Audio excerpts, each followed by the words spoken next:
토지 투자는 부동산 중에서 가장 리스크가 큰 분야입니다. 건물이 없어 수익을 내기까지 상당히 오랜 시간이 걸릴 수 있고 개발 계획에 따라 가치가 급변하기 때문에 미래 가치에 대한 기대만으로 매수하면 큰 낭패를 볼 수 있습니다.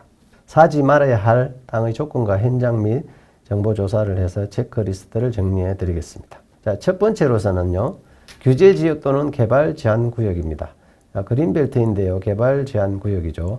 개발이 사실상 불가합니다. 저한테 의뢰한 고객도 저기 대전 쪽에 그린벨트라고 하는데 그런 지역을 이제 개발하겠다고 해서 제가 한번 검토를 한 적이 있는데 그거는 지자체라든지 어떤 정부 국토부라든지 이런 협조가 필요하기 때문에 단순히 개인이 개발한다. 이거는 거의 뭐 불가능하다고 볼 수가 있으니까 그린벨트를 개발한다는 분은 기존에 건축물이 있었던 곳을 리모델링 하는 경우가 대부분이라고 볼 수 있습니다. 그거를 이제 농가인데 사실 상가로 바꿀 수는 있어요.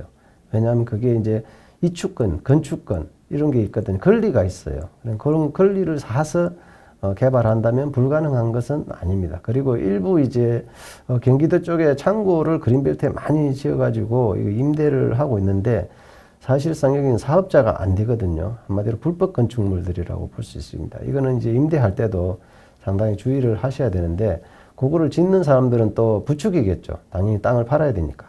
그런 부분들에 좀 더 주의해서 투자를 하시면 좋지 않을까 싶습니다. 보전산지, 농지 같은 경우는요, 전용이나 용도 변경이 까다롭고 건축이 불가능한 경우가 많습니다. 그런데 개발업자들은 사실 여기 보전산지라든지 농지에 개발하겠다고 투자를 부추기는 경우가 많은데요, 유의를 하셔야 됩니다. 사실 보전산지 같은 경우는 산지의 경사도라든지 높이라든지 아니면 임목의 어떤 상태에 따라서 규제가 굉장히 많거든요. 시청이라든지 뭐 군청 주변에 가면 개발업체 중에서도 토목 설계 사무실들이 있어요. 거기에 의뢰하면 쉽게 알 수가 있습니다. 그런 부분들 참고하시면 좋겠습니다. 그리고 수변 구역이라든지 문화재 보호구역, 군사 보호구역들은 매우 강력한 규제가 있습니다. 수변 구역 같은 경우는 해양부 소속이면 해양부, 국토부 소속이면 국토부.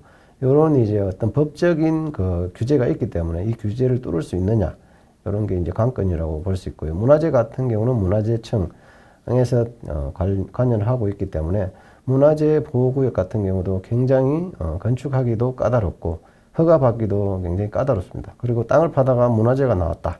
이러면 사실상 뭐 아파트 건축 같은 경우도 멈춘다고 볼 수가 있습니다. 몇 년을 멈추는 경우도 봤는데요.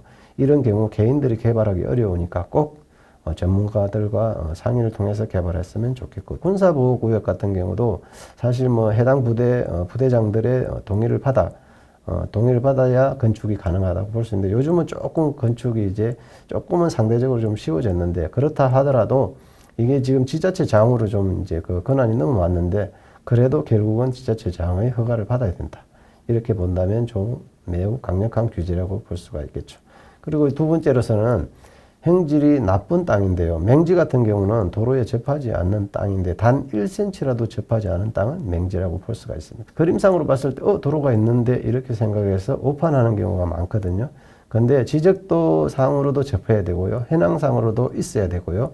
또 도로 포장이 되어 있는 게 좋고, 지자체에서 도로 포장을 한다면 훨씬 더 그거는 이제 도로에 가깝다고 할 수 있는데, 그렇더라 하더라도 이게 건축에서 인정되는지 안 되는지는 해당 지자체 건축가나 이제 건축 관련 담당 부서에다가 문의를 해보고 토지를 사는 게 좋겠습니다. 근데 현실적으로는 좀 쉽지는 않은 것이다. 그 지도에서 보시면 이런 노란색 부분들이 도로선인데요. 이건 이제 국어가 접하고 있는데 여기에 보면 약간 떨어져 있어요. 해당 땅과. 국어를 사용해서 도로를 쓰려고 해도 이거는 불가능. 그리고 도로에서도 한 뭐 80m 정도 떨어져 있는 땅 같은데 이런 경우는 거의 건축은 불가능하다. 붉은 부분의 토지는 앞의 도로나 노란색 구구에 접하지 않는 땅이로서 도로에 접하는 부분이 없는 토지를 맹지라고 우리가 부르는데요. 몇 미터란 그런 것도 없고 무조건 접해야 합니다. 단 1cm라도 떨어지면 안 되겠습니다. 그런 경우 봤습니다. 제가 약간 한 2m가 접해야 되는데 1.9가 접하는데도 허가가 안 된 경우도 있었습니다. 상대 사례마다 다른 거니까 꼭 검토하시기를 바라겠습니다. 그리고 사방이 절벽이라든지 급경사라든지 지형이라든지 토목 비용이 많이 들면 사용 효율이 낮은 땅. 이거 누가 사냐 하는데 상대적으로 서울에 있는 분이나 경기에 계신 분들은 저 강원도 땅을 살 때 가보기 어렵기 때문에 남이 좋다들 하는 이야기만 듣고 사는 경우도 있어서 그렇게 산 땅들이 상대적으로 절벽위의 땅이라든지 뭐 급경사 땅이라가 개발이 안 되는 경우 상당히 많이 저한테 이제 상담도 들어오고 제가 여러 건 이야기를 해준 적이 있는데 이런 거 좀 조심해야 되고요. 그리고 수로라든지 습지라든지 상습 침수 지역 이것도 이제 눈에 보이지는 않거든요. 비가 와야 보이는 지역인데 안 보이기 때문에 쉽게 생각해서 매수를 했다가 나중에 물난리에 이게 쓸려 내려가고 막 토사가 유출되고 아니면 댐이 막 무너지고 이런 사례들도 생길 수 있거든요. 그리고 잔돌밭 매립지, 쓰레기 매립지 인근인 이런 경우는 이제 환경이나 안전 문제가 있습니다. 건축물 폐기물들을 버린 곳 이거 특히 조심해야 되는데요. 사실 땅값보다 폐기물 처리하는 비용이 비싼 경우도 매스컴에도 나왔고 현장에 가보면 살짝 덮어놓은 그 땅들이 있는데 이제 현장 사람들은 알아도 외지인들 알기가 어렵죠. 그러면 이게 땅은 1억 주고 샀는데 버리는 것에 2억 들어갈 수도 있습니다. 건축물 폐기물들 버린 곳 눈에 안 보인다고 해서 없다는 게 아니고요. 꼭 반드시 확인하고 매수를 하는 습관 이런 습관에 자기 투자금을 날리지 않는다. 그리고 세 번째로서 지목만 믿고 사면 안 되는 땅들도 많습니다. 지목이 그 다음에 답, 과선 이런 게 있는데요. 뭐 전은 밭이고요. 답은 논인데 이런 땅들도 바로 건축은 불가능합니다. 전용 및 허가가 필요하고요. 상당히 따져봐야 됩니다. 왜냐하면 질퍽질퍽한 땅은 기초를 할 수가 없습니다. 그래서 2, 3년간 묵혀서 그걸 딱딱하게 만든 다음에 심화가 되지 않는 부분 이런 걸 따져봐 가지고 건축을 해야 되기 때문에 바로 건축 안 된다는 사실 꼭 염두에 두시기 바랍니다. 그리고 임야 같은 경우는 개발행위 허가가 가장 까다롭다고 볼 수 있습니다. 아까 그린벨트 이야기했는데 그린벨트 다음으로 까다로운 게 사실 임야라고 볼 수 있습니다. 근데 또 개발업자들이 가장 유혹하기 쉬운 게 임야입니다. 왜? 싸기 때문이죠. 싸니까 이런 것을 이제 개발을 해가지고 분할을 해서 팔면 수익성이 상당히 크기 때문에 임야 같은 경우는 현장에 가보면 굉장히 많은데 개발 행위 잘 짚어보아야 됩니다. 그게 이제 눈에 보이는 것과 실질적인 서류 행위나 지자체에서 허가해준 행위가 다른 경우들도 굉장히 많고요. 불법이라든지 이런 걸로 개발해 놓은 땅들도 많기 때문에 향후에 벌금이라든지 과태료 폭탄을 맞을 수도 있거든요. 이런 거 꼭 유의하시기 바라겠습니다. 그리고 네 번째로 호재만 강조하는 땅이 있는데요. 보통 이제 그 부동산들이 그렇게 이야기하죠. 앞으로 도로가 생긴다. 언제 생길지는 모릅니다. 그런데 하여튼 생긴다고 합니다. 이런 거 조심하셔야 되고요. 지하철 역세권이 된다. 이것도 언제 된지 모릅니다. 보통 우리가 계획을 하더라도 그거에 2배, 3배는 생각해야 됩니다. 5년이다 그러면 10년, 15년 생각하고 들어가야 되는데 그걸 너무 쉽게 생각하는 경우는 이렇게 실패를 할 수 있는 경우에 해당되겠죠. 그리고 지자체 공식 발표 전까지 모두 불확실한 정보입니다. 자, 지자체가 그나마 발표를 했다면 그래도 예산 때문에 못하지 하지 않지는 않습니다. 물론 뭐 가끔가다 취소되기도 하는데요. 그래도 그냥 시장 발표보다는 지자체 공식 발표가 더 이제 분명한 행위라고 볼 수가 있겠습니다. 다섯 번째, 토지 분할형 투자 상품인데요. 지분 투자, 쪼개기 투자, 공유지 투자 이런 것들은 이제 실제 개발이 어렵습니다. 혼자서 할 수가 없죠. 그래서 분쟁 위험이 굉장히 크고요. 앞에서 제가 이제 지분 투자 뭐 이런 거 이야기했을 때는 사실 아는 사람들끼리 한 필지를 사가지고 공유를 한다면 그거는 이제 서로 이야기와 대화가 되기 때문에 조금 더 쉽지만 모르는 사람이 100명 들어갔다. 이런 건 팔기 어렵다고 볼 수 있습니다. 왜? 각자 이해관계가 다르기 때문이겠죠.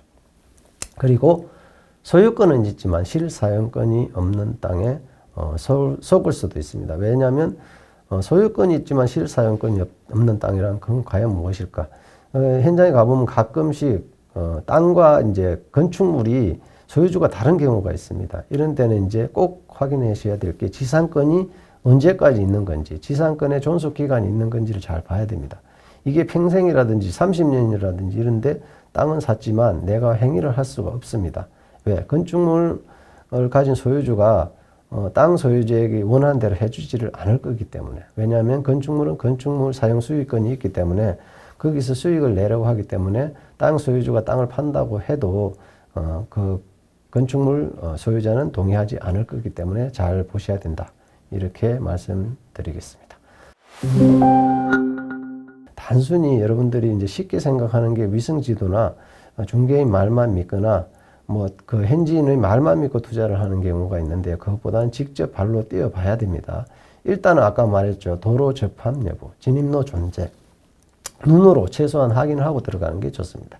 최소 2m 이상은 그 땅이 도로에 접해야 하고요.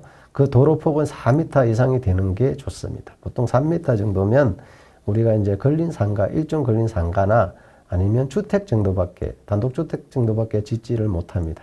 근데 4m 이상이면 보통 원룸, 다가구 주택을 지을 수 있기 때문에 수익성이 확 높아진다. 이렇게 볼 수가 있기 때문에 그렇습니다. 그리고 실제 차량 출입이 가능한 도로인지 확인합니다. 현장 가보면요.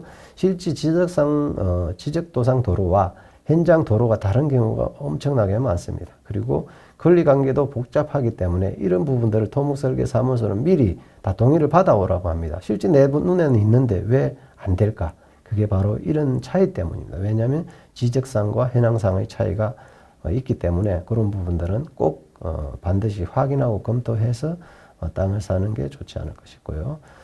자, 두 번째로 지형과 토질 확인이 필요한데요. 평지 여부. 이제 그 경사도를 꼭 따져봐야 되는데 우리가 보통 한 20% 정도를 기준으로 해서 지자체마다 18에서 23 정도 경사도에 따라서 이제 개발 행위가 다르긴 하지만 대략 20을 전후로 해서 개발 여부가 결정된다고 보는데요. 20 미만이다. 이러면 좀 개발 가능성이 있구나.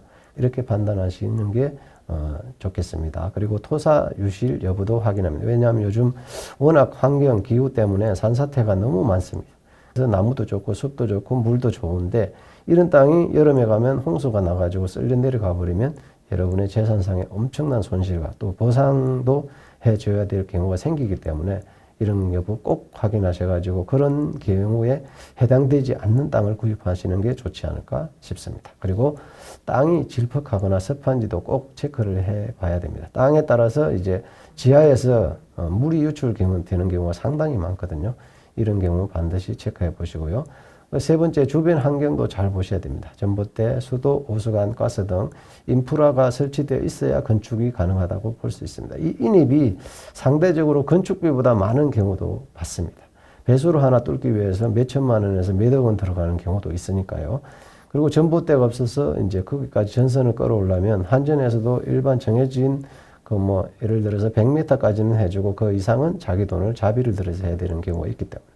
그리고 수도 같은 경우도 수도가 없다면 직접 지하수를 파야 되는 경우 돈이 들어가거나 지하수가 안 나오면 건축이 안 되는 경우도 봤습니다. 그런 거 잘 검토해 보셔야 되고요. 주변에 비슷한 개발 사례가 있었는지를 참고하시면 좋겠습니다. 주변에 없는데 내 혼자 가서 한다는 거는 모험을 할 수도 있기 때문에 잘 살펴보면 좋겠습니다. 그리고 네 번째, 현지 주민 이장들에게 직접 이런 거 궁금증이 있으면 물어보는 게 좋지 않을까. 자, 이 지역 개발 이야기를 들은 적 있는지, 실제 공사 들어간 적 있는지 확인이 꼭 필요하게 되겠습니다. 그런 소문만 심연죄라는 말을 들으면 그런 지역은 피하는 게 좋겠죠. 아직도 소문만 돌고 있을 테니까요. 그래서 정보조사 시 확인할 공적 자료로서는 1번 토지 이용 계획 확인서 꼭 반드시 확인해야 되고요. 지목이라든지 여기서 용도 지역, 용도 지구, 행위 제한 등을 반드시 확인하는 것이 좋겠습니다. 두 번째로서는 지적도인데요. 이게 한마디로 땅이 생긴 모양이라고 볼 수 있습니다. 그래서 임야도하고 토지대장 같이 살펴보면 소유주도 구별할 수 있고 건축 여부도 알 수 있고 여러 가지 이제 공시지가라든지 여러 가지 확인할 수 있는 경우가 많고요. 맹지 여부 확인하시고 필지 모양 확인하시고 또는 네이버 지도나 카카오 지도 확인하셔서 한 번 더 확인하시는 게. 그리고 이제 세 번째로 도시 계획도가 있는데 지자체 홈페이지에서 그 지역을 타겟으로 해서 자꾸 보시다 보면 여러분들이 눈이 밝아지고 도시 계획 이런 것들도 눈에 들어오게 됩니다. 그래서 향후에 계획된 도로라든지 공원이라든지 지구 단위 계획 등 확인이 필요한 거 반드시 확인해 주면 좋겠습니다. 그리고 네 번째로서는 국토교통부 개발계획 자료인데요. 5년 단위로 국토종합계획이 내려옵니다. 그런 계획 잘 보시고요.